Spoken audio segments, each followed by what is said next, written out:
কাতলা মাছ নিয়ে নিয়েছি।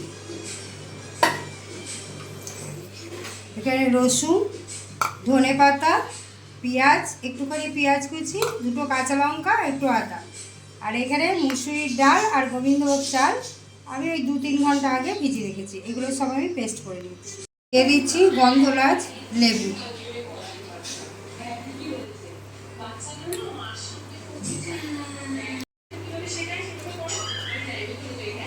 দিয়ে দিচ্ছি এই আদা রসুন কাঁচা লঙ্কা ধনেপাতা পেস্ট। এবার দেবো নুন,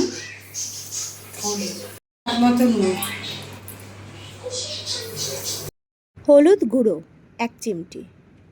এইগুলো সব ভালোভাবে মাছের মধ্যে মাখিয়ে নিচ্ছে মা, আর এটাকে 10 মিনিটের জন্য রেস্টে রেখে দিচ্ছে। চলুন 10 মিনিট পর দেখিয়ে নিই এবার মা কী করছে। গ্যাসে প্রথমে বসিয়ে দিল কড়াইয়ে দিয়ে দিলাম সর্ষের তেল। মুগ ডাল আর চাল যেটা বেটে রেখেছিল সেটার মধ্যে দিয়ে দিল স্বাদ অনুযায়ী নুন, একটু মিক্স করে নিচ্ছে।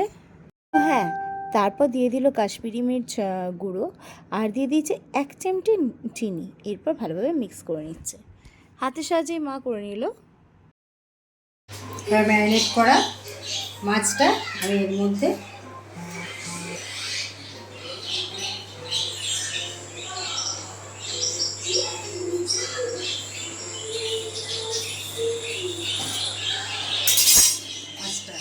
দিয়ে দিলাম।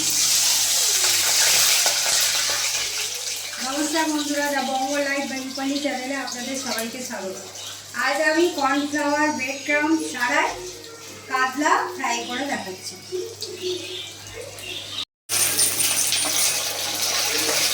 বাড়িতে থাকা জিনিস দিয়েও যে এত সুন্দর মানে ফিশ ফ্রাই হতে পারে সেটা আজকের এই রেসিপিটা না দেখলে কিন্তু আপনারা বুঝতে পারতেন না। হয়তো মানে এইরকমভাবে কেউ দেখায়ও নি এইরকম ফিশ ফ্রাই, আর ভীষণ ক্রাঞ্চি, ভীষণ কুড়মুড়ে হবে। এইভাবে দিয়ে সব তুলে নেবো।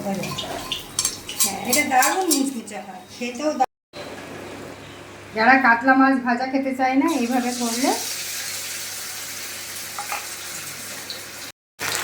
আরেকটা আবার কিন্তু একদম রেডি। রেসিপিটা ভালো লাগলে চ্যানেলটা প্লিজ সাবস্ক্রাইব করে দেবেন।